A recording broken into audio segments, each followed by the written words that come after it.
Tintin and Snowy are on holiday, aboard a cruise ship bound for the Far East.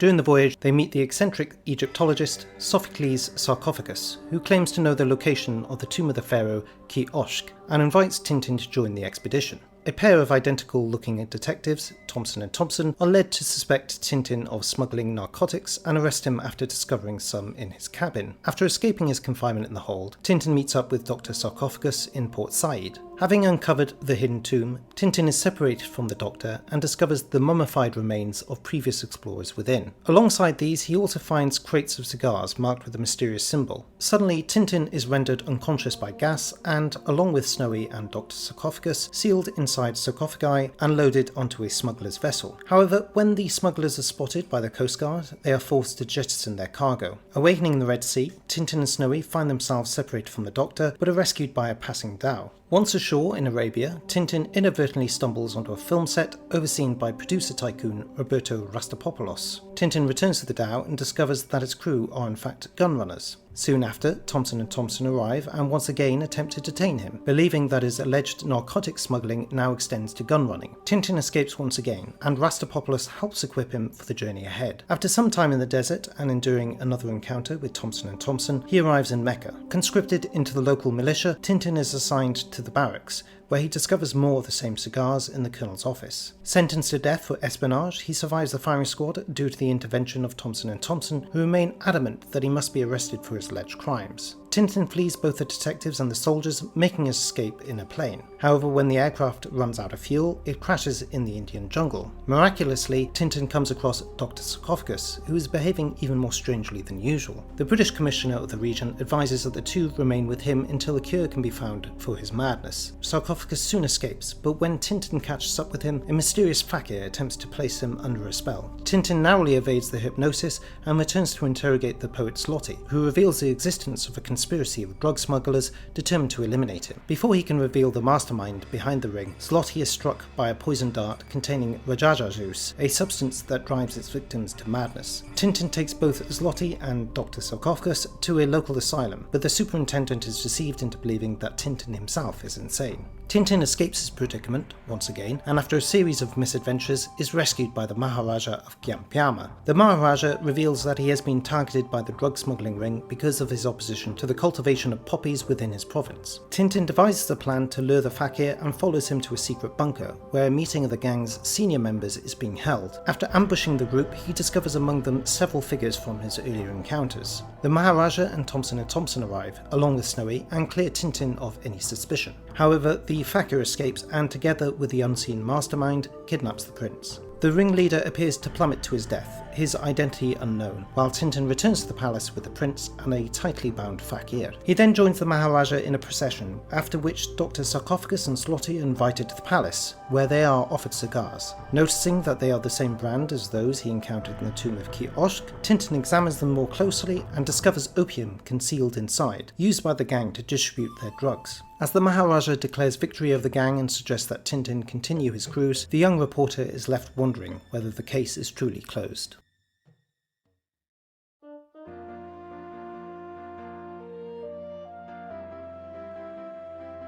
Cigars of the Pharaoh is notable as the first two-part adventure in the Tintin canon, establishing a conspiracy on a scale the young reporter had yet to encounter. In spite of this promise, however, the reader is left with a disjointed affair, one that promises much but delivers little. In the course of my research, I encountered considerable praise for the adventure from prominent Tintin scholars such as Harry Thompson and Michael Farr. Indeed, the 2022 colorization of the original black and white edition includes an informative preamble that agrees with their assessment and sets out several arguments for why Cigars of the Pharaoh deserves greater critical respect. The reasoning is that here we begin to see the early signs of the more mature storytelling approach that would emerge from the Blue Lotus onwards, including greater attention to research and a more emotionally developed Tintin. Even so, Cigars of the Pharaoh suffers from the same problem as the earlier adventures. Tintin still lacks a real sense of agency. As the conspiracy unfolds, he increasingly assumes the role of an agent of good, a champion of justice, yet it never truly feels like his story. Once again, however, he lurches aimlessly from one event to the next, without any clear goal of his own. The most jarring disruption to the story's flow comes at the midpoint, when Tintin is abruptly thrust back into the narrative through a deus ex machina that is, as far as I can recall, the most absurd coincidence in the entire series. Where later adventures would see Hergé move Tintin across the globe with seamless Indiana Jones-like fluidity, here the transitions feel abrupt and contrived. Case in point, Hergé removes Tintin from the Red Sea the moment he has exhausted the possibilities of tomb spelunking and desert wandering, sending him directionless across the Arabian Peninsula and the Persian Gulf into India. Tintin's Mecca to India flight without refueling rather stretches credibility, such a distance adding up to at least 4 times the aircraft's maximum range. Moments after his fortuitous survival and arrival, Tintin encounters Dr. Sarcophagus, improbably found in the same remote corner of India. Soon after, Tintin stumbles into yet another improbable encounter, this time with a Maharaja who is already battling the crime syndicate and learns that the headquarters of Kiosk lie practically in the ruler's own backyard. Nevertheless, one can discern a clear tonal shift. Seldom is Tintin rescued from dead-end situations purely by dumb luck, though this still occurs on occasion. For instance, when he is miraculously saved from a storm in the Red Sea and from an exploding grenade. In fact, Tintin's survival of a firing squad already seems to be establishing itself as a recurring motif, having first occurred in Tintin in the Land of the Soviets, a predicament he will face again in later adventures. Here, however, the escape is handled with some inventiveness, culminating in a haunting image of Tintin being buried alive. This event was inspired by a real-life incident that no doubt inspired Hergé. Clement Passal, who, in order to attract the public's attention to the memoirs that he intended to publish, buried himself alive in a crate fitted with a ventilation system, having informed the police. The police intervened too late. Unlike Tintin in his adventure, the reckless man died. More often, however, he has to rely on his skills and intuition, whether flying an aeroplane to flee from an irate populace, or engineering his inventive escape from the asylum. The threat is also more abstract. The antagonists are cloaked, Tintin is plagued by nightmarish visions, and insanity becomes a potent underlying theme. The dream, the Rajaja poison of madness, and the mummified archaeologists are all used to construct an air of menace absent from the previous stories. This bizarre sequence is among the most vivid in the entire canon, offering further evidence of Hergé's innovation. When Tintin enters the tomb, one might expect a blow to fall from an unseen assailant, leaving him instantly unconscious before the scene cuts away. Instead, a mysterious gas renders hallucinations. The Thompsons and the Doctor, and even Snowy is transformed into a frightful Anubis-like figure, appear dressed in the garb of the ancients as they puff cigars, while Tintin is carried into a crib and regresses to infancy. The complicity of his closest companion Snowy in this dreamlike episode may invite further interpretation, though Hergé was perhaps chiefly motivated by stylistic effect. There is, however, a subtle subversion. No Egyptian curse is revealed, nor any supernatural apparition. The tomb is instead merely a supply dump for narcotics. Cigars of the Pharaoh, like Tintin in America, was revisited, condensed, and colorized in the post-war years. As a result, the revised edition exhibits familiar chronological inconsistencies to the canon. Snowy refers to Marlinspike, despite the fact that the estate does not become their second home until the conclusion of Red Rackham's treasure. Alan Thompson, Roberto Rastapopoulos' right-hand man, makes a brief, awkward cameo as a drug-smuggling captain. A sheikh demonstrates his fandom by presenting Tintin with Destination Moon, despite the clear chronological inconsistency it creates. As an aside, this, I suppose, suggests that the Tintin books exist within the narrative universe itself, presumably authored by Tintin and illustrated by the comic version of Hergé, as implied by the identical front cover. Finally, Tintin mentions having previously met Rastapopoulos in the revised edition. This was supposedly done as long-time readers were already well accustomed to Rastapopoulos from previous adventures. However, I suppose this can be slightly excused, as Tintin may be referring to the banquet in Tintin in America at which they were both present. It is evident that Hergé felt far less embarrassment about this adventure than he did about Tintin in the Congo. These changes are perhaps numerous, but none radically alter the sequence of events. Instead, the result is simply a reduction of clutter. Perhaps the greatest omission is Snowy's inspired improvisation, playing a gramophone record of snake-charming music to save the sleeping Tintin from an assassin's cobra. In its trance-like dance,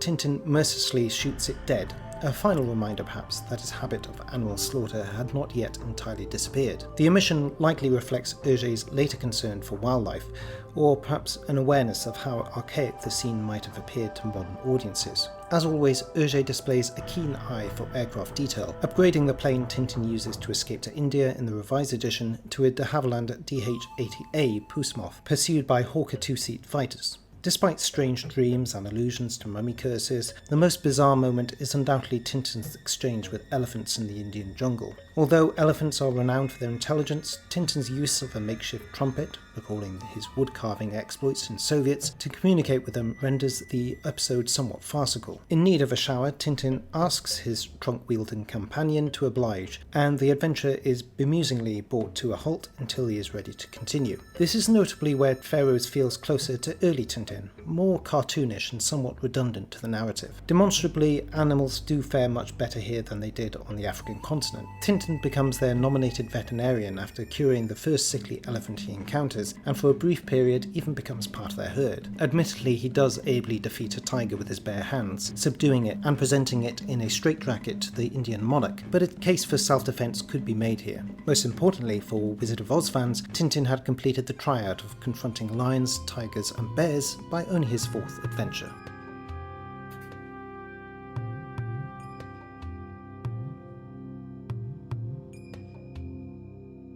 As the story goes, a young water boy, labouring beneath the scorching Egyptian sun, digs into the desert sand to make a hollow for his water jar. Instead of loose earth, he strikes something hard. Clearing the sand away, he uncovers what appears to be a carved stone step. Whether apocryphal or not, the story has long been tied to the discovery of one of the most extraordinary archaeological finds of the 20th century, the tomb of Tutankhamun.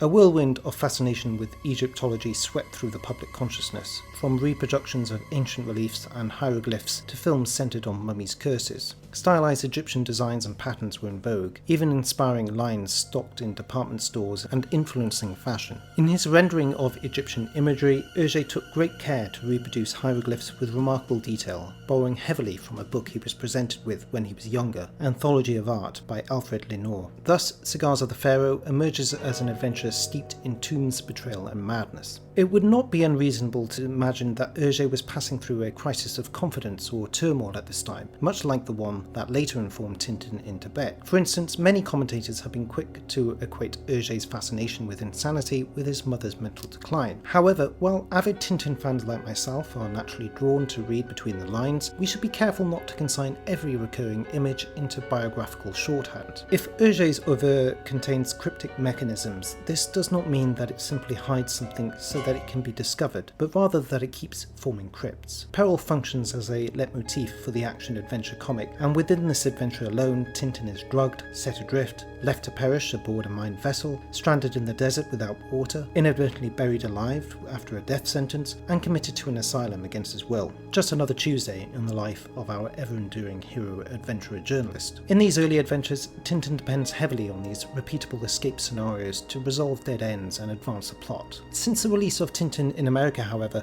much had changed with regard to the publication of the adventures. By this point, editor supremo Abbé Norbert Wallace had been compelled to resign due to an ongoing scandal, while Casterman had positioned itself as the sole publisher of Tintin's adventures. I wanted to attempt a mystery, a detective novel, with suspense, said Hergé, and I inveigled myself into enigmas I almost could never resolve. Originally conceived as Tintin in the Orient, it represents a significant shift in the series' title conventions, being the first adventure to omit Tintin's name and thereby acquire a greater sense of intrigue. Pharaoh may indicate that the adventure is at least partly set in Egypt, yet beyond this it reveals almost nothing from the outset. Cinephile that he was, when Tintin first roams the Arabian desert, it is, unless I'm mistaken, the only film set Tintin stumbles across in the series, though this adventure consists of the usual direct and indirect cinematic influences. He was only 14 in 1921 when he saw an adaptation of Pierre Benoit's novel Atlantis, the line of sarcophagi in which a mysterious queen kept, in the heart of Hagar, the bodies of those who had become too close to her. The sequence impressed him so much that 12 years later he adapted it for Tintin in the Tomb of Kiosk. The 1924 film The Lion of the Moguls features a film producer whose appearance is eerily reminiscent of Roberto Rastapopoulos, cigar mouth, monocle firmly in place. Michael Farr likens Tintin's appearance throughout much of the adventure to a Belgian T.E. Lawrence. Even if the comparison falls short of Lawrence's politics of Arab liberation, the scale and composition of Hergé's desert landscapes often feel worthy of David Lean.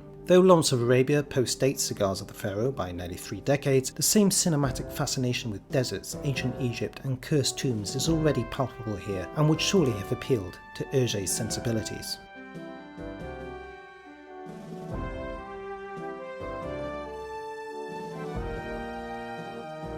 A major addition to the series is the introduction of Thompson & Thompson, though in the original black and white edition they appear only under the cryptic designations X33 and X33 bis. Their first official appearance lends them a distinctly sinister quality, for throughout much of the adventure they function, for all intents and purposes, as adversaries for Tintin to overcome. Modelled in part on the dress sense of Hergé's father and uncle, the ostensibly twin detectives embody a caricature of early 20th century bourgeois fashion and etiquette. They would meet invariably for a Sunday walk, when they would venture forth in their best suits and bowler hats, carrying walking canes, or if inclement weather threatened, black umbrellas. While future adventures would see them once again pursue Tintin, perhaps most memorably in The Black Island, their dogged persistence here, as unfamiliar figures, lends their motives an air of ambiguity. Hergé's universe is thus in tension between the law, defended by the Thompsons, and adventure, personified by Tintin. Tension between the demand for symmetry and order, and the need for difference and non-conformity, factors in evolution and progress. The Thompsons pursue Tintin, but they do not understand that they are all working to achieve the same goal. Only at the end of the story, when justice is once again re-established, do the Thompsons recognise their mistake. No matter how Laurel and Hardy-esque their antics or their genuine affection for Tintin and his companions, they remain the embodiment of law and order, capable of stifling Tintin's vigilantism and gun-ho approach. Going forward, their presence is merely reduced on occasion and absent only from the Himalayan and Indonesian episodes. Nonetheless, they remain constant in a changing world from the 1930s to the 1970s, even as Tintin himself evolves. In many ways, their introduction shifts the dynamic of the comic form.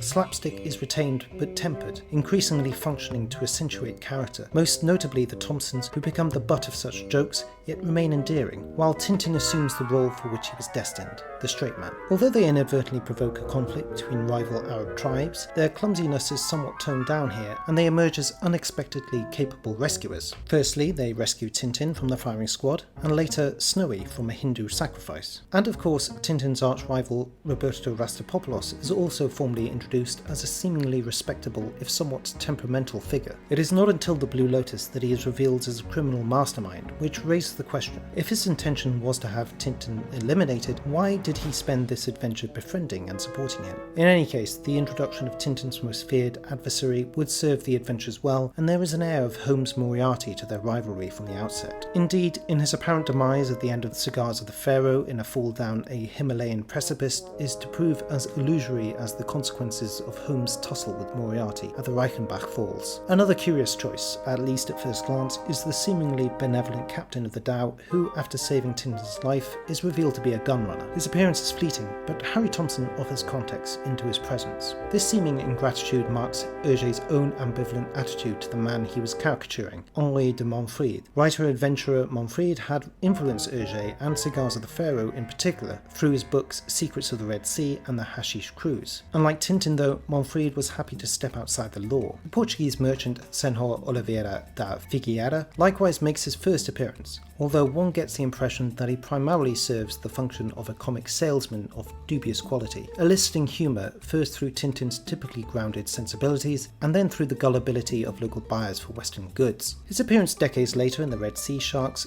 gives the character far greater depth and development, something sadly lacking in Cigars of the Pharaoh. Dr. Sophocles' sarcophagus, meanwhile, clearly functions as a proto-calculus figure in both his eccentricity and his Edwardian sense of dress. His bizarre behaviour is never fully explained, and he is later revealed to have succumbed to the dreaded Rajaja juice, which drives its victims insane. However, his conduct upon first meeting Tintin suggests he may already have been affected somewhat. Only the last of these individuals would not return in the canon, indicating a change in approach to the treatment of side characters thereafter. Hergé was creating a cast of characters, a family around Tintin and Snowy that he could draw on in the future to give the narrative narrative both a feeling of depth and familiarity. Snowy, however, is conspicuously sidelined for much of the story, suggesting that Hergé was beginning to shift toward a greater focus on Tintin's human relationships. I do not recall a single instance in which Snowy rescues Tintin, a recurring staple of the series, and here instead he is the one who must be rescued, in this case from the Thompsons. In addition, a whole cast of characters is introduced during a reception at the residence of the Commissioner in India. The appearance of the kukri functions as a narrative misdirection, implying a whodunit-style resolution to the adventure. Instead, the dagger proves largely incidental, and only two of those present reappear briefly at the end, when they are finally unmasked as part of the conspiracy. Perhaps wasted potential then,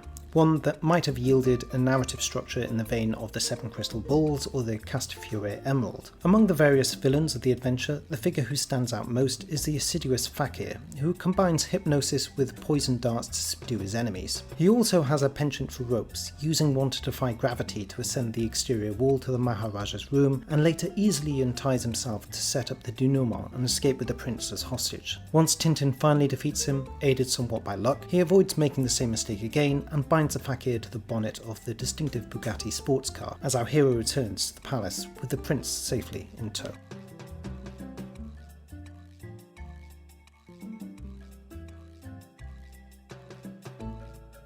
If there is one enduring aspect of the adventure, it is the symbol of the invented Pharaoh kiosk and the gang of drug smugglers who appropriate it. It is a striking image, at once bold and mysterious at first glance. This memorable design would seem to have been inspired by the mystic Chinese emblem of yin and yang, but far from denoting harmony, Hergé's subtle design has a sinuous line breaking the perfect circle with one dot placed inside and the other outside it, suggesting menace and disorder appropriate to a secret society trafficking in narcotics. It is the thread that binds the narrative from beginning to end, while also functioning as a kind of emblem for the Tintin adventures, much like the Vault-Tec logo in Fallout or the Rebellion insignia in Star Wars. For the most part, Cigars of the Pharaoh restrains its political undercurrents, unlike the three albums that came before it. However, it is hard to overlook the evident connotations of a secret society garbed in Ku Klux Klan-like robes presiding over an international narcotics ring. Tintin even labels them as such in the revised edition. However, their original representation remains a matter of debate.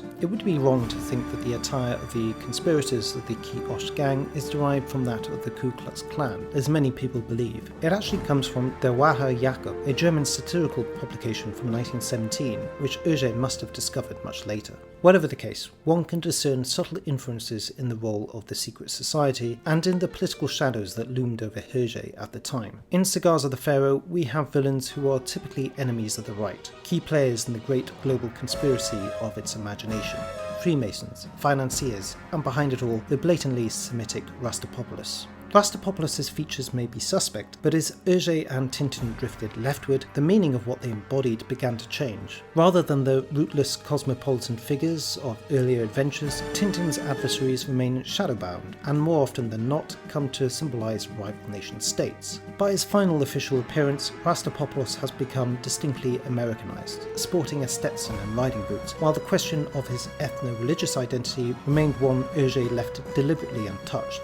Everything came out of his name, Hergé clarified. Rastapopoulos, for me, is more or less Greek, a shady Levantine character, without a country, that is without faith or ethical code. Another detail, he is not Jewish. During his first foray into Arabia, Tintin rushes to the aid of what appears to be a damsel in distress, having witnessed two Arabs lashing at her with a whip. It is quickly revealed as a mirage of sorts, a grand spectacle for the silver screen, produced by none other than Rastapopoulos himself. This scene simultaneously subverts and reinforces stereotypes through a form of fourth wall-breaking meta-commentary. The sequence plays on familiar audiences' assumptions, villainous Arabs opposed by a white heroic lead in the mould of Kirk Douglas, or in its earlier cinematic incarnation, Rudolph Valentino. Tintin, nevertheless, whatever assumptions may have shaped his instincts, makes a split-second choice to rush to the aid of a presumed victim. Speaking of mirages, they quickly become a recurring feature of Tintin's desert travels, and here the genesis is amusingly shown to stem from something wholly static, a warning sign alerting travellers to an approaching mirage. From false oases and phantom towns to the sonic mirages of the Land of Black Gold, reality itself is repeatedly tested amid the desert's extreme heat and mystique otherness.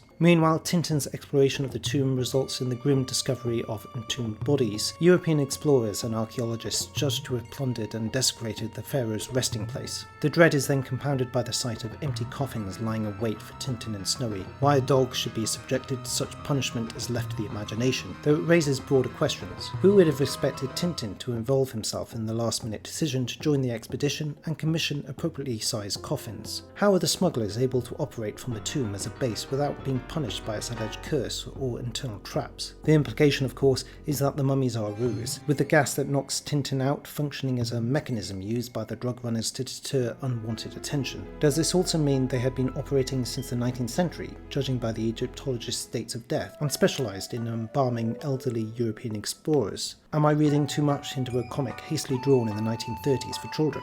Hergé was unlikely to have been making any formal judgment or commentary on the desecration and removal of cultural relics, but was rather drawing on the popular mythology surrounding the supposed curse that haunted the expeditionary leader of the Tutankhamun discovery, Howard Carter, and its chief financier, George Herbert, 5th Earl of Carnarvon. It is in effect a misdirection. The cover portrays Tintin investigating a tomb, and the title invokes a pharaoh, yet before long Tintin has left Egypt behind and is cast into the Red Sea. For the native populations, Egyptians, Arabs and Indians, the depiction remains largely one of naivety. Couriers ask no questions about the suspicious coffins they deliver to Allen's crew. Arabs are easily deceived by Oliveira de Figueire's salesmanship, and when Snowy is threatened with sacrifice to Shiva for biting a sacred cow, the Thompson detectives trick the crowd through an act of ventriloquism. In the original black and white Petit Vingtième version, Hergé's treatment of the Middle East is very simplified Western stereotypes. Egypt is full of pharaohs' tombs, Arabia and Mecca are barren sandy desert regions, and India is full of dense jungles and scattered with mystic fakirs and maharajas and palatial residences. Tintin himself, however, undergoes something of an existential development. His first 3 adventures may be interpreted as campaigns for fame, marked by his reception in Brussels and a ticker-tape parade in Chicago, whether intended or not. Here he becomes entangled in events far larger than he anticipated, carried from place to place by their momentum. Tintin is no longer at the centre of that universe, no longer the focus of the entire story. The ending is restrained and somewhat regal, left open to doubt in a struggle against an unseen enemy that may still not be defeated.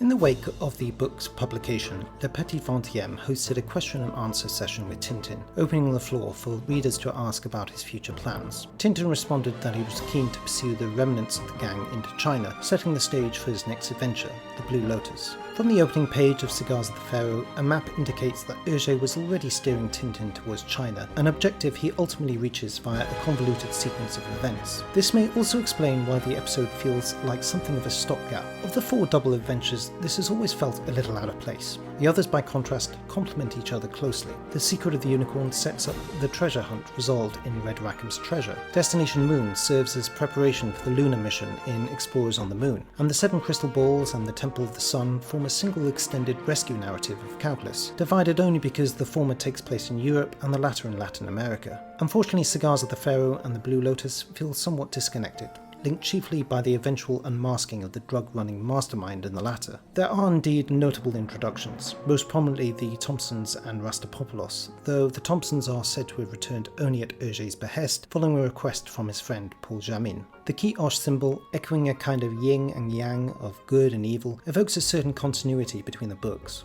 We see the symmetry of the 2 poles of absolute morality. Good and evil resort to the same tricks, and both from secret and hierarchical societies. Rastapopoulos is called Grand Master. Mr. Wang is named the Venerable. For reference, Mr. Wang appears in the Blue Lotus as a principal opponent of the drug smuggling network and later the adoptive father of Chang, Tintin's lifelong friend. But we are, ladies and gentlemen, clutching at straws in our efforts to identify a meaningful common link. Cigars of the Pharaoh is an episode that, despite its innovations, ultimately fails to impress. However, in the interest of fairness, I will judge it in a manner similar to how I assess Tintin in America. The colorized edition I own of the original print is beautifully presented and bound, and provides fascinating contextual material in a substantial substantial introduction. However, the primary focus here is the narrative, and as previously noted, the original version is far too cluttered, whereas the later revised edition succeeds in streamlining the story considerably. As such, the former occupies the bottom shelf, while the latter is certainly an improvement on what came before and sits in the middle. Before I conclude, I would like to thank my patrons for becoming members. Your support is greatly appreciated. The next review will be, of course, The Blue Lotus, and I expect it to be the most extensive yet. Much time will be required for research and editing, so once again, thank you in advance to anyone willing to support the continuation of this series.